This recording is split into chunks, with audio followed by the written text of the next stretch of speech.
There's a silent exodus unfolding all around us. The most conscious, awake, and spiritually alive people are vanishing from the crowd, not in protest, not in anger, but quietly, almost invisibly.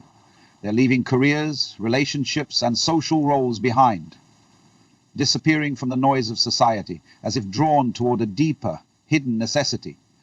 Carl Jung saw this coming. He called it the necessary withdrawal, the moment when the awakened soul realizes that to stay inside the collective unconscious is to betray itself.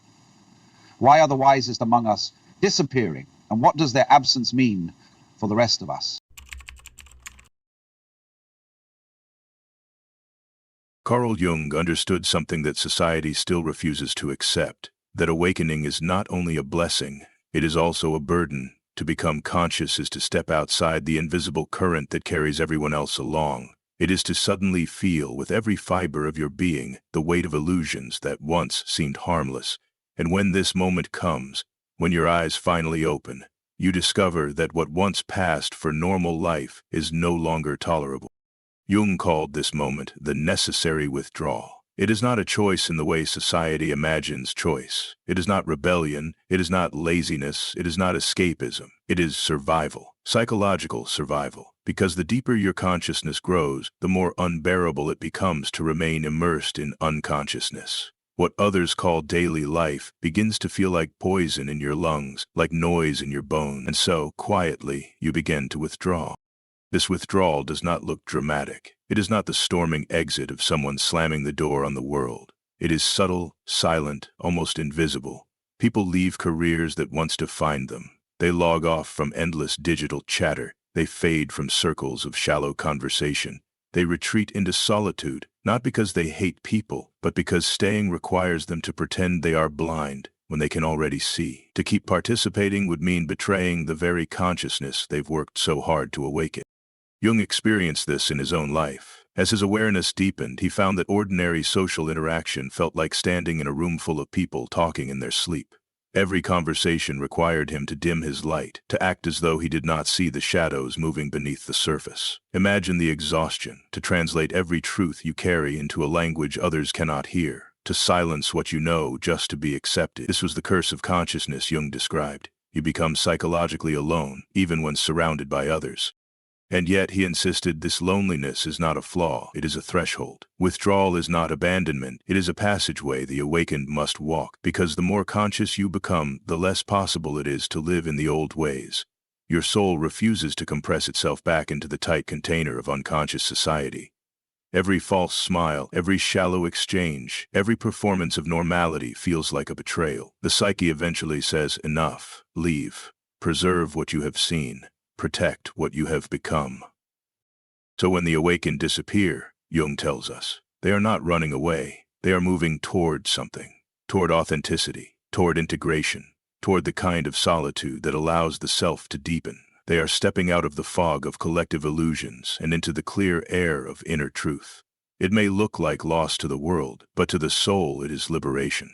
And without this necessary withdrawal, consciousness itself cannot survive. To understand why the awakened withdraw, we must first see what they are withdrawing from. Jung revealed a truth that still shakes the foundations of society. Our world is built not on consciousness, but on unconsciousness. Society is a machine powered by illusions, by shared fantasies, by shadows no one dares to face. These are not flaws in the system, they are the system itself. Think about it. Every culture, every nation, every institution rests on unspoken agreements. This is right, that is wrong, this group is noble, that one is evil, this is success, that is failure. Yet behind these agreements lies projection. We cast our denied darkness onto others and then fight them as though they were the enemy. We live in stories of blame and division, mistaking them for truth. This is what Jung meant by the collective unconscious, a web of shared delusions that binds people together, but at the cost of authenticity. For the unconscious majority, this feels normal. It feels natural. The game is invisible because everyone is playing it. But when someone awakens, truly awakens, not just intellectually but psychologically, they become a rupture in the system, a glitch in the matrix. They see the projections that everyone else mistakes for reality. They notice the shadows that others desperately deny. They watch people attack their own darkness while believing they are defending justice. And once you see this, you cannot unsee it. Jung called this the burden of seeing. Imagine being at a political debate, two sides shouting, cursing, pointing fingers, convinced of their righteousness. To the unconscious, this is democracy, this is passion, this is truth in conflict. But to the awakened, it is shadow against shadow, projection against projection, a theater of blindness. Imagine scrolling through social media, where outrage erupts daily. To most, it is entertainment, engagement, news. To the conscious, it is a 24-hour arena of shadow boxing, people striking at enemies who are only reflections of themselves. What others call debate or justice feels, to the awakened, like mass psychosis. And this is why participation becomes impossible. You cannot join the mob once you see it is hunting its own shadow. You cannot pick sides once you understand both sides are projecting. You cannot scream with the crowd once you realize they are screaming at mirrors. To continue would be to betray your own vision. So the awakened withdraw, not in superiority, but in necessity. They are not too good for society. They are simply too conscious for the game society demands. This is what Jung saw so clearly. The collective unconscious does not merely surround us. It consumes us. It feeds on our attention, our energy, our willingness to remain asleep. And those who awaken find themselves unable to serve it any longer. Every attempt to stay engaged feels like suffocation. Every demand to conform feels like erasure. The soul cries out, step away or lose yourself. And so the awakened begin their disappearance not out of hatred for the world, but out of love for truth, out of fidelity to what they have seen. One of Jung's most piercing insights was this: society does not ask you to be yourself. It asks you to be your persona, your mask, your role, your performance. From childhood, we are taught how to smile when expected, how to say the right things, how to fit into the scripts of family, school, work, and culture. This mask is not evil, it helps us survive, but it is not who we truly are. The persona is a costume stitched together from expectations: the dutiful child, the model student, the successful professional, the polite citizen. And as long as we remain unconscious, we wear this costume willingly. We think it is who we are. We mistake the applause we receive for love, the approval we gain for authenticity. But beneath the mask, the authentic self waits, silent, patient, aching to be seen.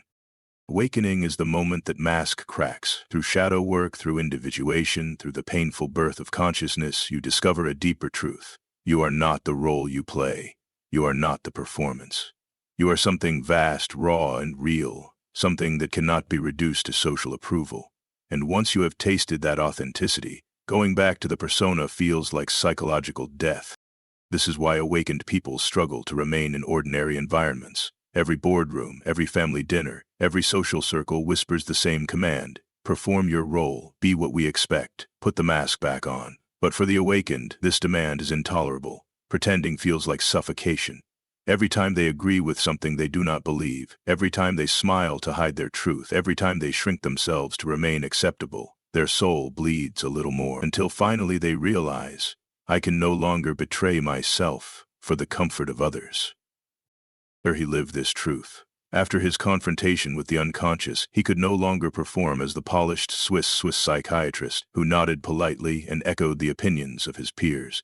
He withdrew to his tower at Bollingen, not as an escape, but as a refuge for his authentic self. There he lived without masks. There he wrote, carved stone, communed with his depths. He was not rejecting society, he was protecting his authenticity from being eroded by endless performance. This pattern repeats in the lives of many who awaken. A successful executive who once thrived in the theater of business suddenly finds the boardroom unbearable. A teacher who once loved her work can no longer play the expected role because her authentic voice has no place in a scripted system. To the world it looks like failure, like quitting, but in truth, it is the highest form of success, the courage to live as one's self, rather than as one's mask. And this is the heart of the disappearance. The awakened are not leaving because they despise society. They are leaving because they have become too real for a world that demands performance, too whole for environments that only accept fragments, too authentic for spaces that feed on fakeness. To stay would mean to kill their authenticity, and the soul will not allow that. So they withdraw, quietly but decisively, choosing truth over belonging, self over persona, wholeness over acceptance. But even beyond masks and roles, Jung saw something even more devastating: the sheer exhaustion that comes from staying awake in an unconscious world. He called it psychological labor, the invisible work the conscious must perform just to exist in society. Think of it. Every interaction requires filtering out endless projections. Every conversation demands you hold back your truth so as not to disturb the sleep of others. Every group setting forces you to navigate shadows no one else acknowledges, like walking through a storm that only you can feel. To remain conscious in these spaces is not effortless. It is labor, heavy, unrelenting labor. The unconscious feel none of this. They flow with the current of mass illusion, carried along by collective opinion, never questioning, never resisting. But for the awakened, every moment is like swimming upstream against a tidal wave of unconsciousness. You are holding your frequency while surrounded by static. You are translating depth into shallow language, knowing it will be misunderstood. You are shielding yourself against the psychic leakage of those who project their pain, their fear, their hatred onto anyone who will carry it for them. This constant vigilance is draining. It devours energy that could have been spent on creation, on growth, on life itself. Jung saw this again and again in his patients. Those who had touched real consciousness often developed chronic fatigue, mysterious illnesses, even depression, not because of some flaw in their psyche, but because of the overwhelming cost of sustaining their awakening in unconscious environments. The cure was rarely more effort. It was withdrawal. A teacher who had worked for decades came to Jung exhausted, her body failing though doctors found nothing wrong. Through analysis, she realized that the fatigue was not illness, it was depletion. Every day, she spent all her life force holding her consciousness against the collective unconscious swirling around her. When she finally left her profession and retreated into solitude, her energy returned within weeks. Not because she rested, but because she was no longer bleeding out her consciousness into a world that refused to receive it. This is why the awakened vanish from social media first. To most, it is entertainment, connection, distraction. But to the conscious, it is an endless shadow projection machine. Every scroll is an assault of unresolved material, every comment section a battlefield of projections. It is not merely unpleasant, it is violent to the psyche. Remaining there is like standing in the middle of a hurricane, wondering why you cannot breathe. And so, the awakened log off, not from arrogance, but from necessity. Withdrawal, then, is not cowardice, it is not weakness. It is the refusal to pour your precious consciousness into a vessel that only leaks.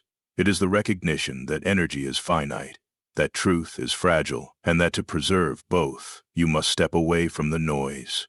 Jung knew this intimately. Staying conscious in unconscious spaces will eventually break even the strongest soul. And so, the awakened disappear. Not to abandon the world, but to protect the flame within them from being extinguished by the storm around them. Every true awakening eventually leads here, the hermit phase. Jung saw it as an archetype, a stage written into the very blueprint of individuation. At some point, the soul demands solitude. It demands silence. It demands distance from the world, not as a rejection of life, but as a sanctuary where real transformation can unfold. This withdrawal is not misanthropy. It is not the bitterness of someone who cannot cope. It is psychological necessity. Just as the seed must fall into the dark soil before it can sprout, the awakened must step away from the collective before they can fully become themselves. To remain surrounded by the noise, the masks, the projections would tear them apart. The psyche requires a sacred space where the self can grow unbroken. Jung himself knew this intimately. After his confrontation with the unconscious, he retreated to his tower at Bollingen by the quiet waters of Lake Zurich. There, away from the demands of persona, away from the chatter of society, he entered a deep communion with his own soul. He carved stone, he wrote, he dreamed. These years were not an escape. They were the incubation of wisdom. Jung was not hiding from the world. He was preparing to return with truths that could never have emerged in the noise of collective life.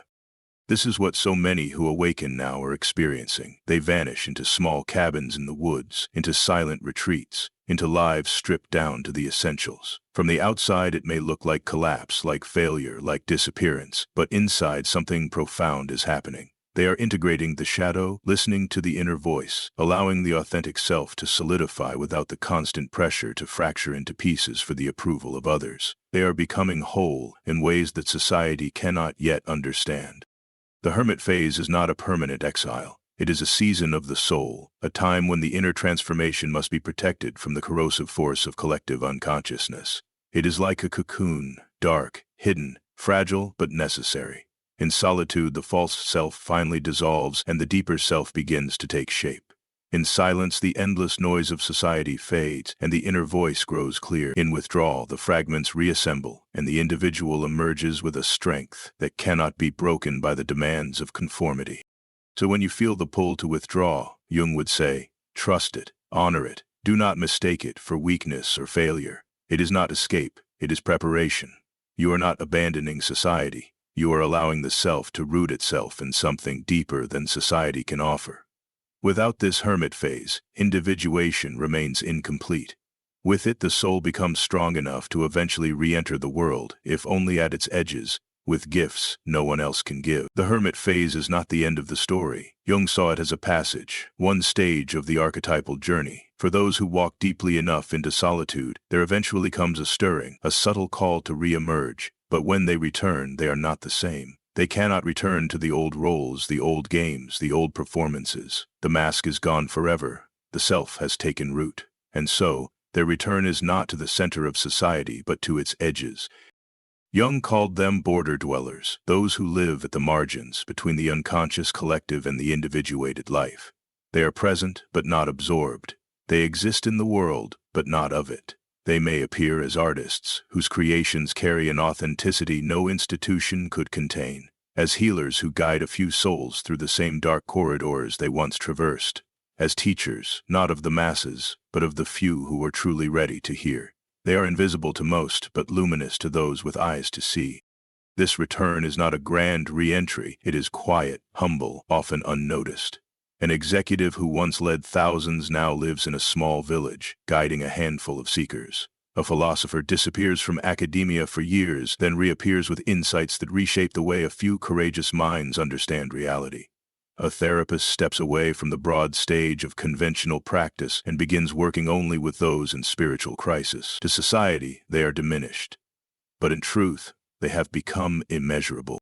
And this, Jung insisted, is evolution in action. The awakened withdraw to preserve consciousness. They deepen in solitude, and when they return, they bring gifts forged in silence, gifts that could never have survived in the noise. They do not return to play society's games because they cannot. Once you have individuated, you cannot de-individuate. Once you have seen, you cannot unsee. Once you have touched authenticity, the mask can never again feel like home, and so they remain on the edges, guiding quietly, building slowly, creating spaces of consciousness in a world still mostly asleep. These are the border dwellers, the poets, the healers, the guides, the quiet architects of a future that has not yet arrived. They do not shout, they do not demand, they do not force. Their presence itself is the offering. They are beacons for those who are beginning their own disappearance, silent companions for those who feel the same pull. They are proof that withdrawal is not abandonment, but preparation. That solitude is not death, but gestation. They show us that the path of the hermit does not end in isolation, but in return. A return not to the old world, but to the new edges where true consciousness can survive and grow. So what does it all mean? Why are spiritually awake people disappearing from the world we know? Jung gave us the pattern, and it is as clear as it is inevitable. First comes the awakening, the piercing recognition that society is built upon shadow and illusion. Then comes the withdrawal, the necessary retreat into solitude, where the self can breathe without masks, where consciousness can deepen without compromise. After this comes the hermit phase, the silent gestation of wisdom in the womb of aloneness. And finally, the return. Not to the center, not to the crowd, but to the margins. To dwell at the border, offering what cannot be forced, giving what can only be received by those who are ready. This disappearance is not weakness, it is not failure, it is evolution itself. The collective calls it abandonment, but in truth, it is preparation. What looks like silence is gestation. What feels like absence is the seed of something greater. The awakened step away not because they hate the world, but because they love truth more than belonging, authenticity more than approval, wholeness more than performance. They step away so that when they return, they carry gifts forged in solitude, gifts the world will one day need, when it is finally ready to awaken itself. If you feel this pull, this quiet call to vanish from the noise, know that you are not broken, you are not antisocial, you are not lost.